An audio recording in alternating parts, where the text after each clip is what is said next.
नमस्कार, जनता टीवी देख रहे हैं आप। मैं हूं आपके साथ पूजा मोहन पांडे। बुलेटिन की शुरुआत बड़ी और अहम जानकारी के साथ करेंगे। बस्ती से बड़ी खबर सामने आ रही है। बस्ती में भारी बारिश से बड़ा हादसा पेश आया है। मकान गिरने से यह हादसा हुआ है। मलबे में दबकर 2 लोगों की मौत हो गई। मलबे में दबने से 8 लोग घायल हो गए। जेसीबी की मदद से लोगों को निकाला गया है। घायलों का अयोध्या में इलाज चल रहा है। बेहद बड़ी और अहम जानकारी आपको बस्ती से दे रहे हैं। मौसम का सितम सूबे में बदस्तूर जारी है और इस बीच बारिश की वजह से बस्ती में एक दीवार ढह जाने की वजह से कुछ लोगों की मौत हुई है। कई लोग घायल हो गए हैं। घायलों को अयोध्या के हॉस्पिटल में भर्ती कराया गया है, जहां पर उनका इलाज चल रहा है।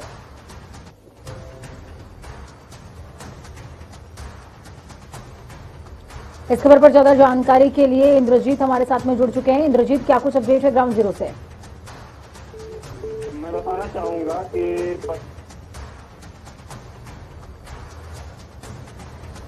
तो मलबे में दबने से 8 लोगों की दबे होने की खबर है। जेसीबी की मदद से लोगों को बाहर निकाला गया। जो घायल हैं उनका इलाज चल रहा है अयोध्या में। बड़ी खबर है बस्ती से, इस वक्त की बड़ी खबर। 10 जिलों के लिए मौसम विभाग ने रेड अलर्ट जारी किया है कि बारिश इसी तरीके से अनवरत होती रहेगी। जो रिस्क जोन है वहां से लोगों का पलायन करवाया जाए, उनको सेफ जोन में शिफ्ट किया जाए। मलबे में दबने से 8 लोग घायल हुए हैं। बड़ी खबर की बस्ती से, और इन तमाम घायलों को जेसीबी की मदद से बाहर निकाला गया और निकालने के बाद इनका इलाज अयोध्या में चल रहा है।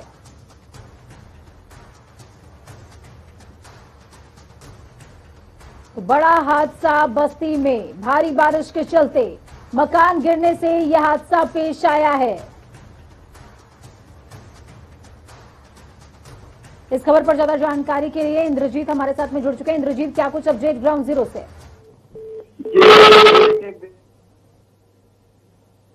बेदीपुर बाजार में घर गिरने से बड़ा हादसा हुआ है। देर रात करीब 2 बजे की घटना है,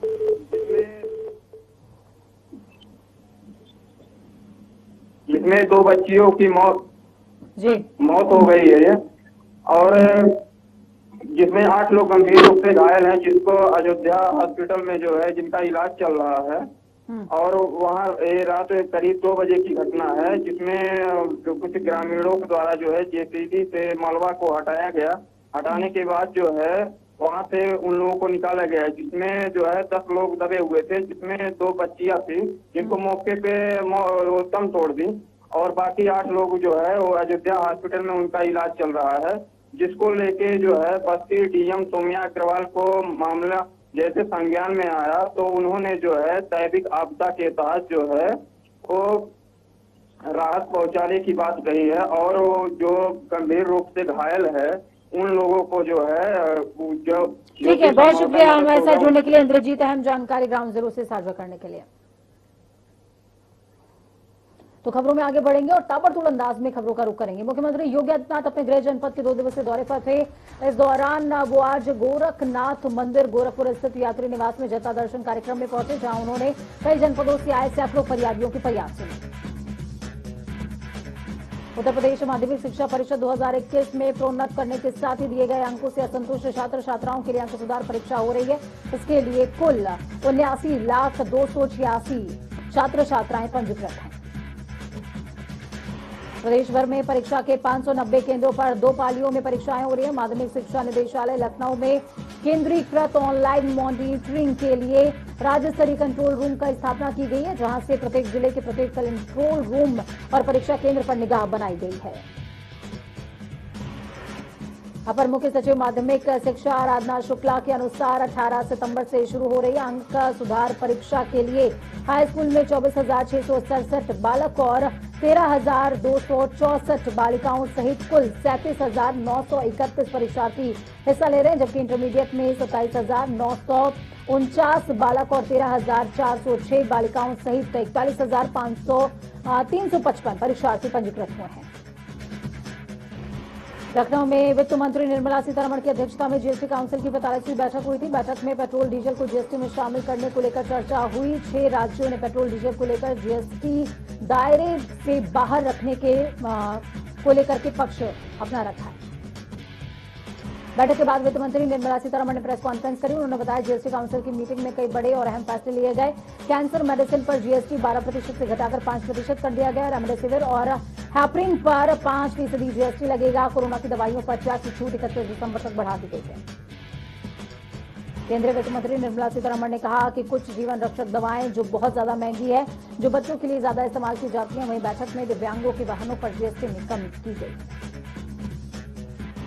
प्रदेश में कई जगहों पर विस्फोट की साजिश रचने के आरोप में गिरफ्तार किए गए अभियुक्तों से पूछताछ के लिए यूपी एटीएस ने टीम दिल्ली जाएगी। दिल्ली पुलिस की स्पेशल सेल इन अभियुक्तों को रिमांड पर लेते हुए पूछताछ कर रही है। पूछताछ में एटीएस भी शामिल होगी।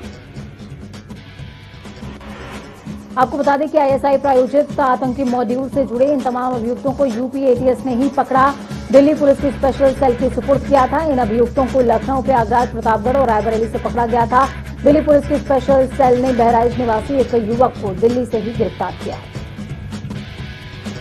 वहीं अब एटीएस इन सभी अभियुक्तों के स्थानीय कनेक्शन की पड़ताल कर रही है। साथ ही उनके पाकिस्तानी खुफिया एजेंसी के साथ रिश्तों की भी जांच की जा रही है।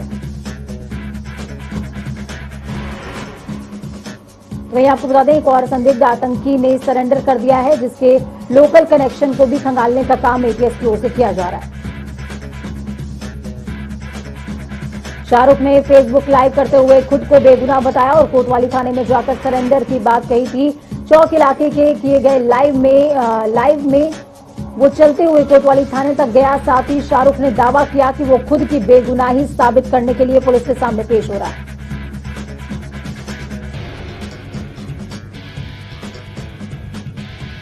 रायबरेली के ऊंचाहार क्षेत्र में एटीएस ने छापेमार कार्रवाई के दौरान आतंकी गतिविधियों में सम्मिलित और पाकिस्तान से कनेक्शन होने की सूचना पर मूलचंद और जमील नाम के आतंकियों को गिरफ्तार कर लिया है। बदायूं में महान दल और समाजवादी पार्टी की संयुक्त जनाक्रोश रैली हाफिज सिद्दीकी इस्लामिया इंटर कॉलेज के मैदान में आयोजित की गई। इस रैली की अध्यक्षता समाजवादी पार्टी के नेता धर्मेंद्र यादव कर रहे हैं।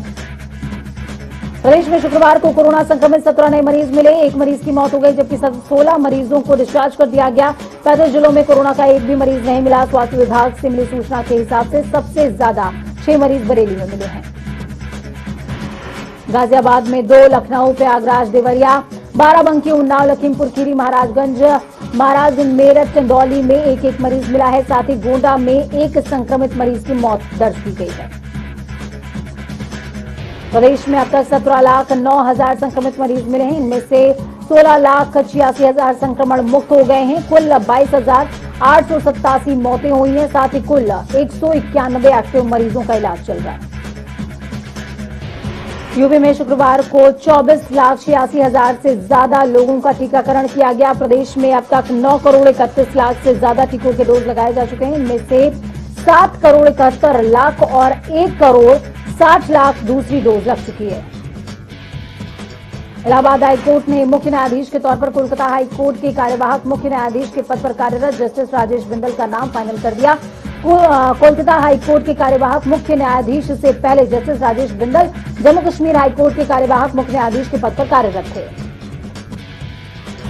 अम्बेडकर नगर के इल्तिफातगंज क्षेत्र में जल निकासी की व्यवस्था सही ढंग से नहीं होने के चलते लोगों को जल जमाव की समस्या का सामना करना पड़ रहा है। मोहल्ला वासियों का साफ तौर पर कहना है, जिस नाले से कई मोहल्लों का पानी बहता है उसके ऊपर नगर पंचायत ने कमरा बनाकर अतिक्रमण कर रखा है।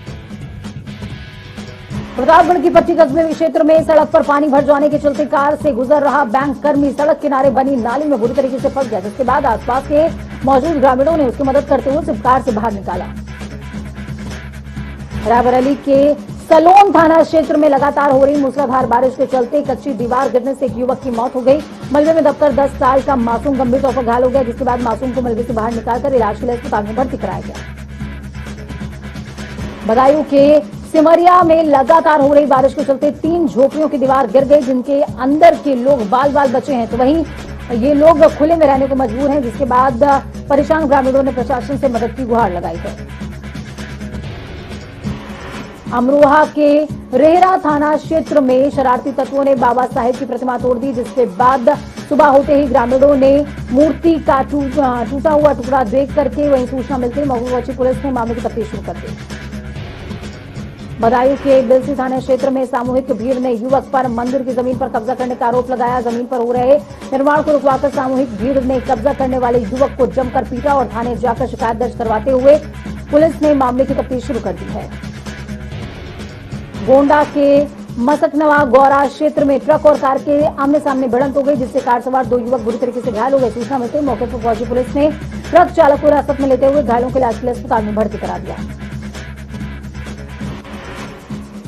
बिजनौर में हुई खो-खो खिलाड़ी की हत्या को लेकर हिंदू युवा वाहिनी के कार्यकर्ताओं ने धरना प्रदर्शन किया। साथ ही हत्या के आरोपियों को फांसी की सजा और एसडीएम से सीबीआई जांच कराने की मांग को लेकर ज्ञापन सौंपा।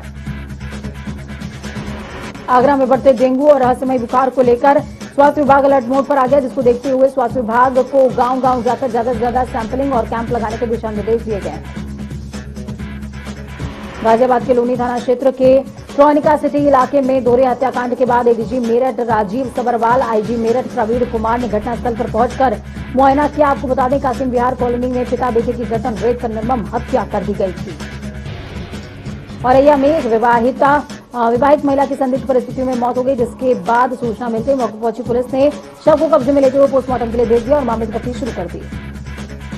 आगरा के बाह थाना क्षेत्र में भारतीय स्टेट बैंक की शाखा में रुपए का लेन देन करने आई विधवा महिला के पॉलिथीन बैग से अज्ञात जेब कतरों ने 50,000 रुपए की नकदी चुरा ली, जिसके बाद मौके पहुंची पुलिस ने बैंक में लगे सीसीटीवी कैमरों को खंगालते हुए फुटेज के आधार पर अज्ञात जेब कतरी लड़कियों की पहचान कर ली है।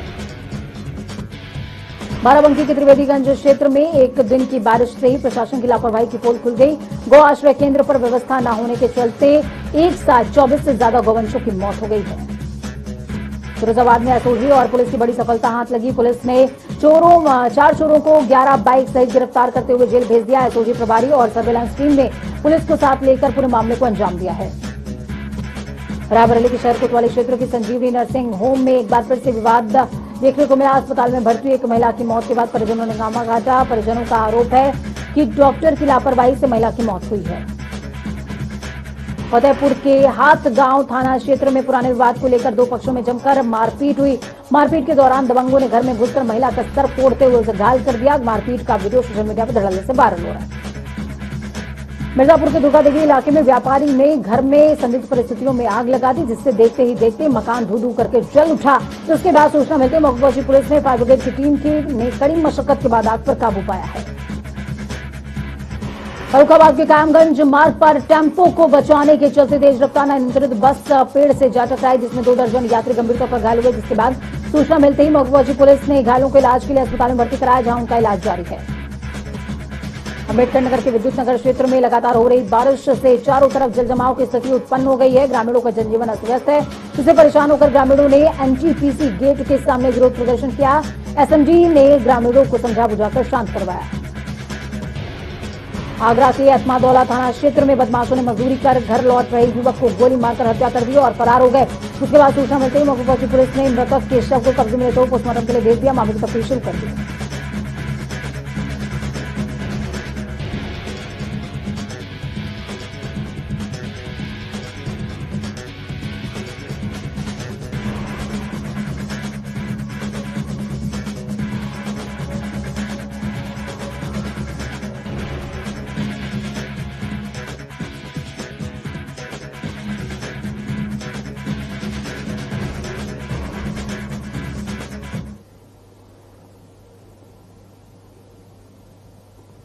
तो आपको बता दें कि पूरे मामले को लेकर के लगातार पुलिस कार्रवाई कर रही है। एतमादौला क्षेत्र में कार्रवाइयों को अंजाम दिया जा रहा है। इसी तरीके की जो आपराधिक घटनाएं हैं वो लगातार देखने को मिल रही है। उत्तर प्रदेश के करीब 2 दर्जन जिलों में बारिश ने तबाही मचा रखी है। गांव, घर, स्कूल सब डूब चुके हैं, तो कहीं डूबने की कगार पर हैं। लोगों की सांसें सासत में बनी हुई है। गांवों से लेकर शहरों तक सैलाब देखने को मिल रहा है। लोग पलायन करने को मजबूर है, लेकिन बारिश लोगों की जान लेने पर आमादा। ये खास रिपोर्ट देखिए।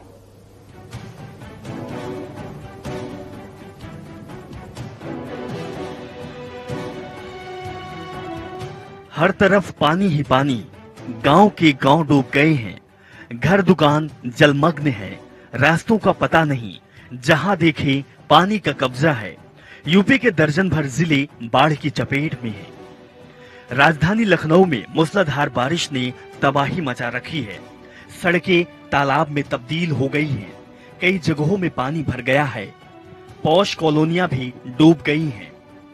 लखनऊ में गोमती नगर, हजरतगंज, ठाकुरगंज, आलमबाग, इंदिरा नगर सभी जगह बारिश होने से पानी घरों तक पहुंच गया है। फतेहपुर में तो पिछले 48 घंटों से लगातार हो रही बारिश अब लोगों पर कहर बनकर टूट रही है। मूसलाधार बारिश के चलते अब जिले की अलग अलग जगहों पर बड़े हादसे हुए। इनमें से 6 लोगों की मौत हो गई। दर्दनाक बात तो ये है कि इन हादसों में 3 मासूम बच्चियों की भी मौत हुई है। करीब 6 अन्य लोग हादसों में घायल हो गए हैं।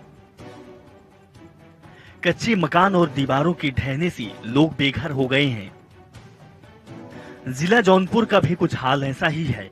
जौनपुर में बारिश की वजह से एक मकान ढह गया, जिसमें 4 लोगों की जान चली गई। उत्तर प्रदेश पिछले 24 घंटे से पूर्वांचल और अवध क्षेत्र में लगातार हो रही बारिश ने कई जिलों में तबाही मचा दी है। इस दौरान घर और पेड़ गिरने की वजह से अब तक करीब 45 से ज्यादा लोगों की मौतें हो चुकी हैं। मौतों के इन आंकड़ों में बाराबंकी में सबसे ज्यादा मौतें 6 हुई है। फतेहपुर में भी बारिश और मकान गिरने से 3 मासूमों समेत 6 लोगों की जान जा चुकी है, जबकि प्रयागराज, प्रतापगढ़ में 5-5 लोगों की मौत हो गई है। वहीं राजधानी लखनऊ में 3 लोगों की जान जा चुकी है।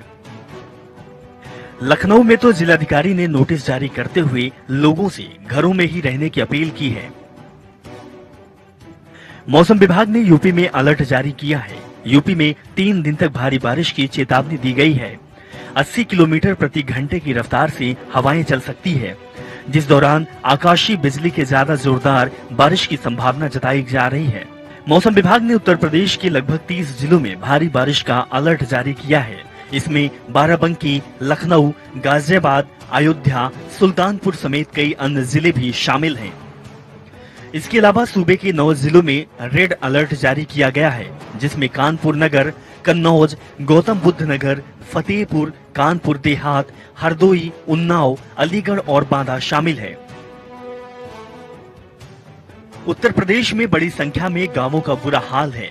सरकारी मदद नाकाफी है, दिक्कतें ज्यादा है और सुनवाई कोई नहीं। ऐसे में बाढ़ पीड़ित सरकार की ओर नजरें गड़ाए मदद के इंतजार में बैठे हुए हैं। जनता टीवी न्यूज डेस्क से विशाल त्रिपाठी की रिपोर्ट। चलिए खबरों में आगे बढ़ते हैं और देवभूमि का रुख करेंगे। उत्तराखंड में शुक्रवार को कोरोना संक्रमण के 25 नए मामले सामने आए, जबकि 23 मरीज स्वस्थ हुए हैं। बीते 24 घंटे में कोरोना से किसी व्यक्ति की मौत नहीं हुई। प्रदेश में अब तक कोरोना के 3,44,355 मामले सामने आए। इनमें से 96% यानी कि 3,29,605 लोग कोरोना की जद में आकर के उनकी मौत हो चुकी है। राज्य में फिलवत कोरोना के 282 सक्रिय मामले मिले हैं। टिहरी जनपद में कोरोना का कोई सक्रिय मामला नहीं मिला। देहरादून में सबसे ज्यादा सक्रिय मामले हैं, तो वहीं कोरोना संक्रमित 7,389 मरीजों की मौत हो चुकी है।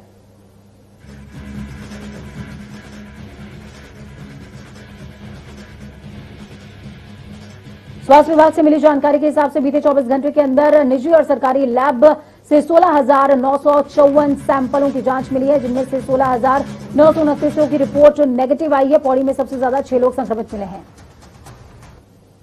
देहरादून में उत्तरकाशी में 5, हरिद्वार में 3, अल्मोड़ा में 2, नैनीताल, चंपावत, रुद्रप्रयाग और उधम सिंह नगर में 1 व्यक्ति संक्रमित मिला। 4 जिलों में बागेश्वर, चमोली, पिथौरागढ़ और टिहरी में कोरोना संक्रमण का कोई नया मामला सामने नहीं आया है। 4 धामों के कपाट खुलने के लगभग 4 महीने के बाद आज से 4 धाम यात्रा शुरू कर दी गई। शुक्रवार को सरकार ने 4 धाम यात्रा की मानक प्रचलन प्रक्रिया जारी कर दी है। आपको बता दें कि केदारनाथ, बद्रीनाथ, गंगोत्री, यमुनोत्री धाम में दर्शनों के लिए आने वाले यात्रियों को पंजीकरण के बाद ही ई पास जारी किया जाएगा। राज्य के बाहर से आने वाले यात्रियों को स्मार्ट सिटी पोर्टल पर अनिवार्य तौर पर पंजीकरण कराना होगा। कोविड वैक्सीन की दूसरी डोज लगाने के 15 दिन के बाद प्रमाण पत्र दिखाने पर यात्रा की अनुमति मिल सकती है, लेकिन केरल, महाराष्ट्र और आंध्र प्रदेश से आने वाले तमाम लोगों को दोनों डोज के बावजूद 72 घंटे के आरटीपीसीआर टेस्ट दिखानी होगी। शिक्षा विभाग के मंत्री अरविंद पांडे ने कक्षा 1 से 5वीं तक के छात्रों के लिए स्कूल खोलने के निर्देश दे दिए। उन्होंने अधिकारियों को निर्देशित करते हुए कहा कि कोविड-19 की एक लाइन का पालन कराते हुए कक्षा 1 से 5वीं तक के स्कूलों को खोल दिया जाए, जिससे छात्रों की पढ़ाई प्रभावित न हो सके। अरविंद पांडे ने कहा कि कोरोना काल में छात्रों की पढ़ाई खासी तौर पर प्रभावित हो रही है, जिसके चलते अब सरकार उनकी पढ़ाई को ध्यान में रखते हुए स्कूलों को खोलने जा रही है। उन्होंने कहा कि 31 सितंबर से राज्य के सभी सरकारी, गैर सरकारी स्कूलों को खोल दिया जाएगा। कांग्रेस की परिवर्तन यात्रा का दूसरा चरण आज से हरिद्वार में शुरू हो गया। परिवर्तन यात्रा आज हर की पौड़ी मां गंगा की पूजा अर्चना के बाद हरिद्वार शहर का भ्रमण करते हुए इस परिवर्तन यात्रा में कांग्रेस के बड़े दिग्गज नेता शामिल हो रहे हैं।